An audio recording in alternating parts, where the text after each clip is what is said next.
In a country like DR Congo, the formal timber sector is 1/10 of the informal timber sector.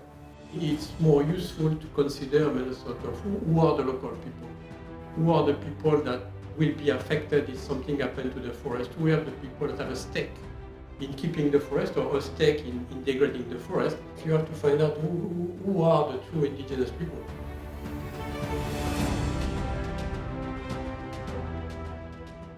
In terms of forest, I think that what bothers me most is the fact that although we seem to have some progress somewhere in the temperate country, in terms of forest cover, in terms of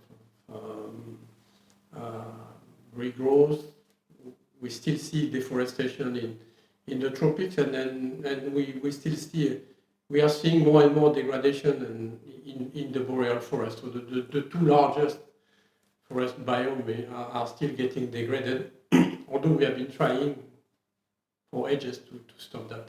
If I should choose one, it would probably be the Mediterranean landscape. I mean, I'm from this region, born in Nice in France. So it's a highly modified landscape, but it's also a very diverse one, and it's one that is interesting because you cannot have the Mediterranean landscape without the people. Otherwise, you end up having something that is burning violently every year, and this is something that is happening also here. So that's sort of because of the urbanization, people are leaving the countryside, and they have lost the knowledge they had on the countryside, where it was flooded, why you should have some preemptive burning, why the role of grazing, and so that will be the Mediterranean landscape if I have to choose one. I think the most important lesson will probably be the fact that as long as we consider only the sort of the formal sector, at least in the Congo Basin, probably, and you design regulation to be applied by the formal sector, by the government agency, by development agency, then you are missing a big part of what is happening, which is mainly informal, although it's regulated in other ways, and this informal sector can be a driver of degradation or deforestation, or can be a cause or a reason for sustainability, but it's generally ignored because it's informal, so it's not documented, it's very difficult to assess. But when you make the effort, and then you see that it's in many cases bigger, much bigger than the formal sector, in terms of quantities, in terms of potential for degradation, in terms of potential for sustainable use, and also in terms of number of people employed involved. In a country like DR Congo, the formal timber sector is 1/10 of the informal timber sector. For what we know, and we may have missed a large part of the informal timber sector. I think it's complicated. It's more complicated than people want to believe, because it's sort of, you have to find out who are the true indigenous people, if there is true indigenous people. And I don't think it's simpler in Amazonia, because yes, you have the native Indian tribe, but then you have some poor campesinos also that. Do you consider that they are not local? So the same problem with Congo means sort of, okay, you have the hunter-gatherer, then you have the Bantu, various wave of Bantu migration. All these things is past history. I mean, sort of people have moved from place to place. Then you had the colonization, where in fact the colonial power try to put people in the same place so that they can control this.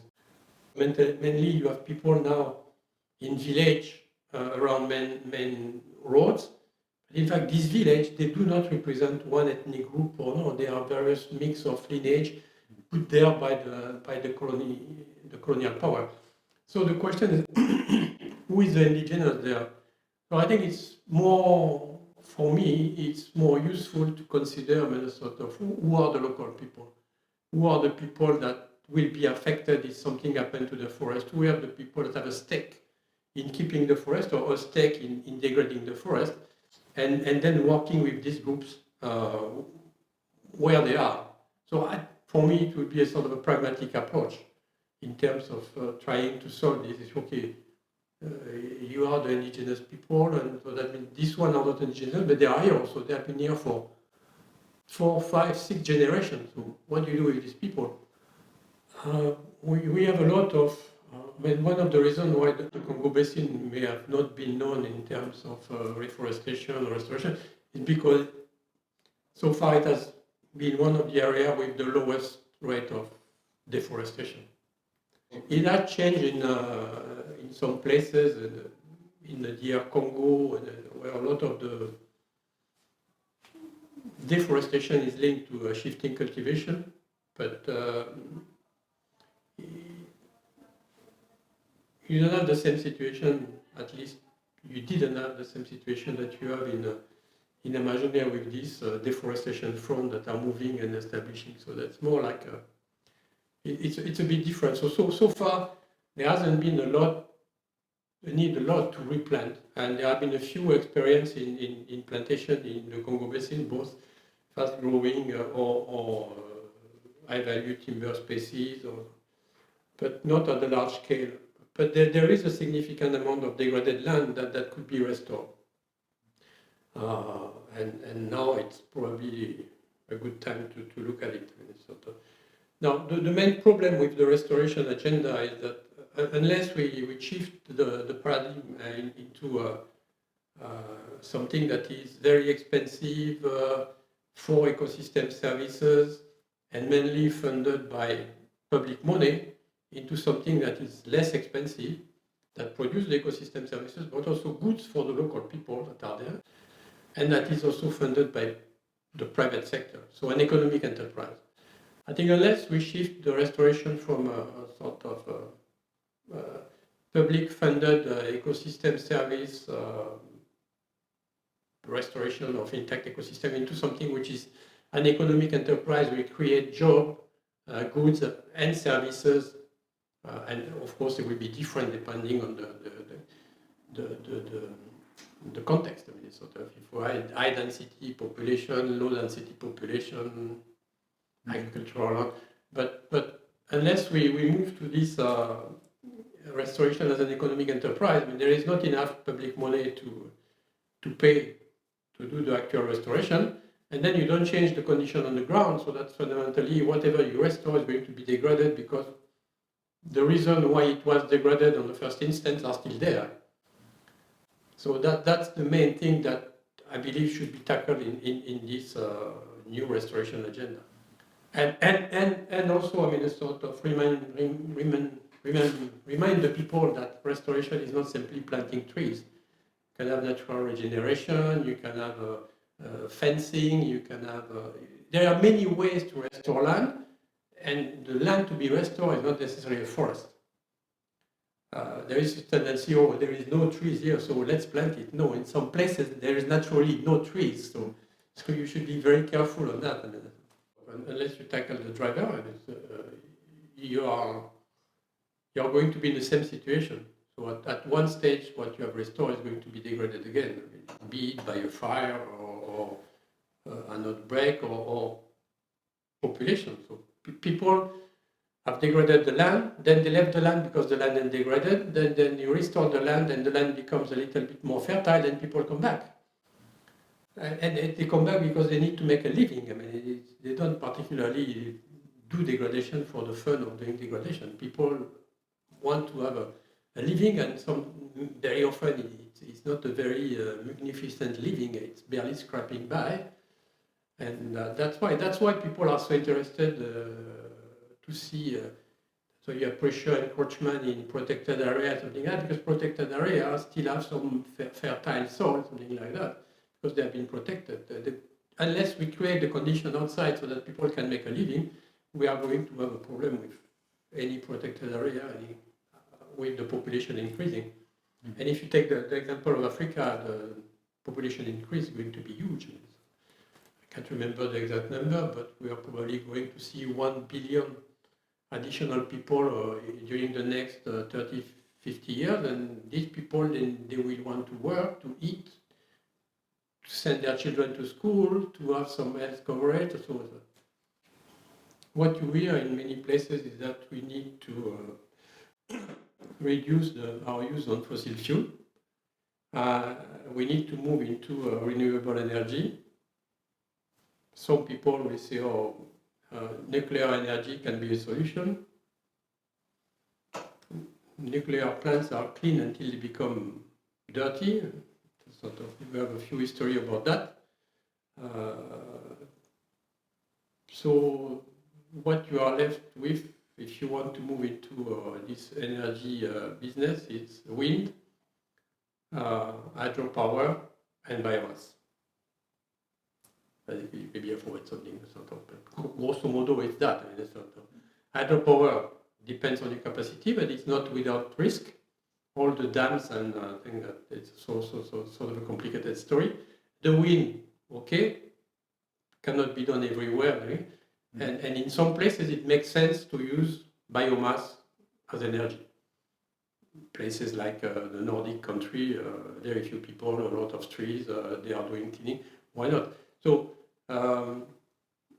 whatever we want to do, I mean, it's if we want to move into a more like a bio-based economy, if we want to have more wood in construction, using cross-laminated timber to do skyscrapers, we need more wood, and that's the main question. I mean, where is this wood coming from?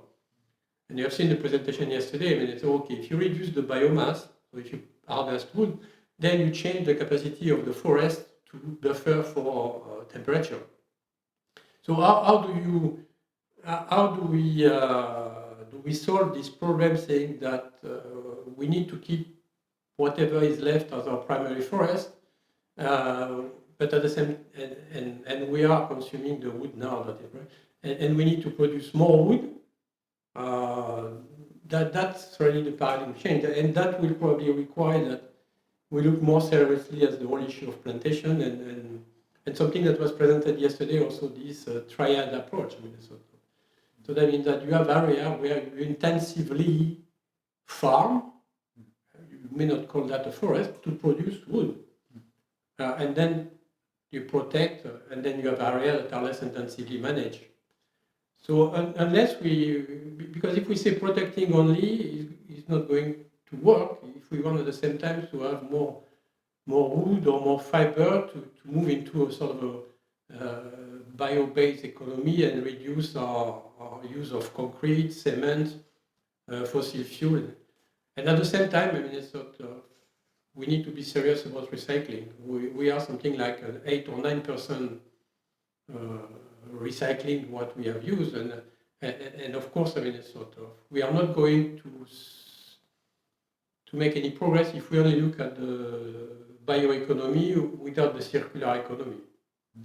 So that's for me the the future of in terms of research, in terms of policy, should be okay. How can we develop a proper circular bioeconomy at the global level? And we are far from it.